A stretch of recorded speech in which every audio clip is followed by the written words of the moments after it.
When evening had come, the gospel passage we have just heard begins like this. For weeks now it has been evening. Thick darkness has gathered over our squares, our streets, and our cities. It has taken over our lives, filling everything with a deafening silence and a distressing void that stops everything as it passes by. We feel it in the air, we notice people's gestures, their glances give them away. We find ourselves afraid and lost. Like the disciples in the gospel, we were caught off guard by an unexpected turbulent storm. We realize that we are on the same boat, all of us fragile and disoriented, but at the same time important and needed. All of us called to row together, each of us in need of comforting the other. On this boat are all of us, just like those disciples. We spoke anxiously with one voice, saying, "We are perishing." So we too have realized that we cannot go on thinking of ourselves, but only together can we do this. It is easy to recognize ourselves in this story. What is harder to understand is Jesus' attitude.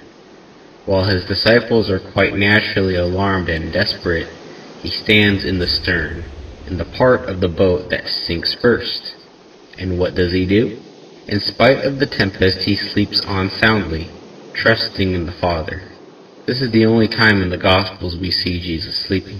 When he wakes up, after calming the wind and the waters, he turns to the disciples in a reproaching voice. "Why are you afraid? Have you no faith?" Let us try to understand.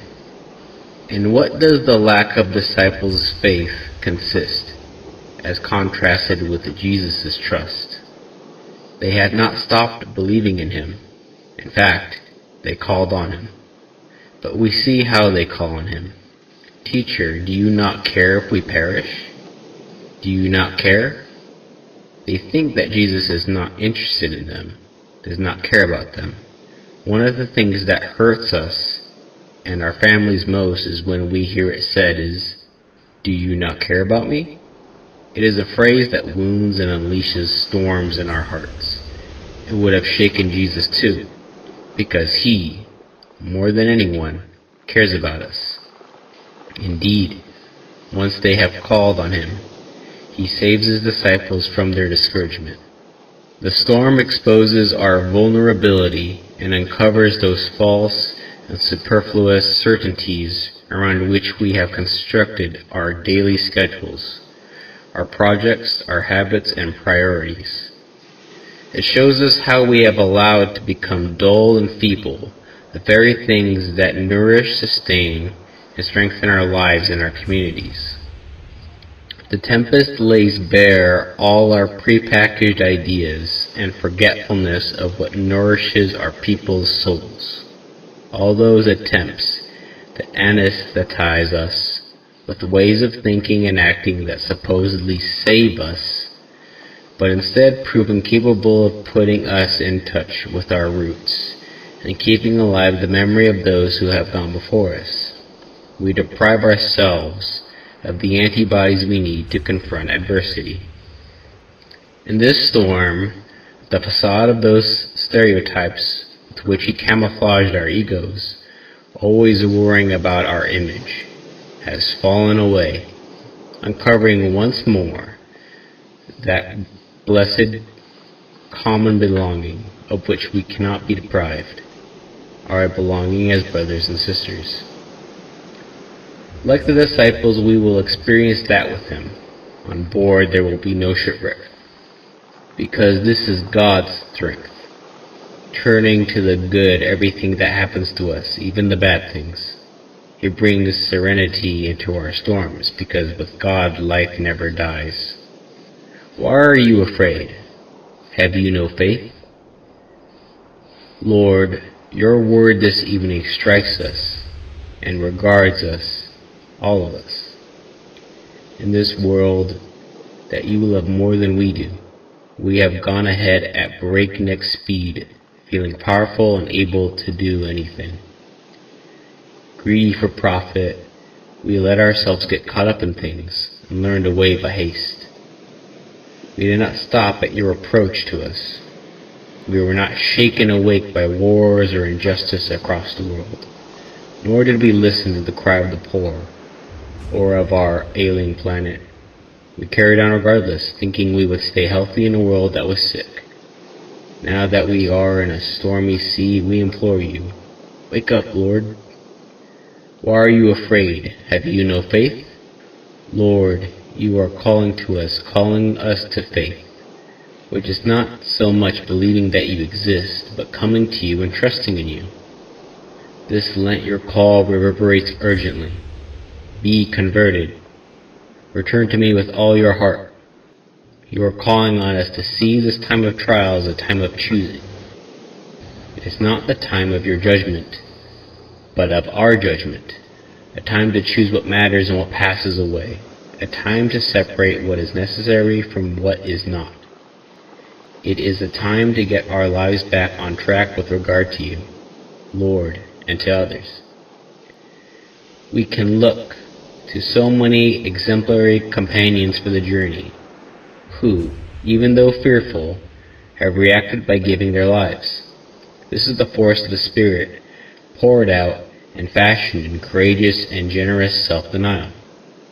It is the life in the Spirit that can redeem, value, and demonstrate how our lives are woven together and sustained by ordinary people, often forgotten people, who do not appear in newspapers and magazine headlines, nor on the grand catwalks of the latest show, but who without any doubt are in these very days writing the decisive events of our time.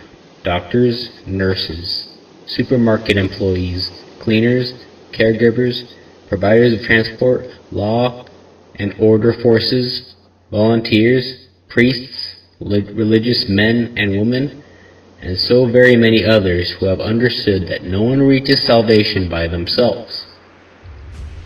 In the face of so much suffering, where the authentic development of our people is assessed, we experience the priestly prayer of Jesus, that they may all be one. How many people every day are exercising patience and offering hope, taking care to salve, not panic, but a shared responsibility? How many fathers, mothers, grandparents, and teachers are showing our children in small everyday gestures how to face up to and navigate a crisis by adjusting their routines, lifting their gaze, and fostering prayer? How many are praying, offering, and interceding for the good of all? Prayer and quiet service, these are our victorious weapons. Why are you afraid? Have you no faith? Faith begins when we realize we are in need of salvation. We are not self-sufficient. By ourselves we founder. We need the Lord, like ancient navigators needed the stars. Let us invite Jesus into the boats of our lives. Let us hand over our fears to Him so that He can conquer them. Like the disciples, we will experience that with Him on board there will be no shipwreck, because this is God's strength, turning to the good everything that happens to us, even the bad things. He brings serenity into our storms, because with God, life never dies. The Lord asks us, and in the midst of our tempest, invites us to reawaken and put into practice that solidarity and hope capable of giving strength, support, and meaning to these hours when everything seems to be floundering. The Lord awakens so as to reawaken and revive our Easter faith. We have an anchor. By His cross we have been saved. We had a rudder. By His cross we have been redeemed. We have a hope. By His cross we have been healed and embraced so that nothing and no one can separate us from His redeeming love. In the midst of isolation, when we are suffering from a lack of tenderness and chances to meet up, and we experience the loss of so many things, let us once again listen to the proclamation that saves us. He is risen and is living by our side. The Lord asks us from His cross to rediscover the life that awaits us, to look towards those who look to us, to strengthen, recognize, and foster the grace that lives within us.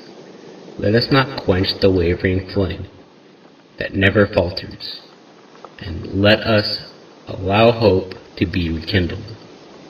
The Lord awakens so as to reawaken and revive our Easter faith.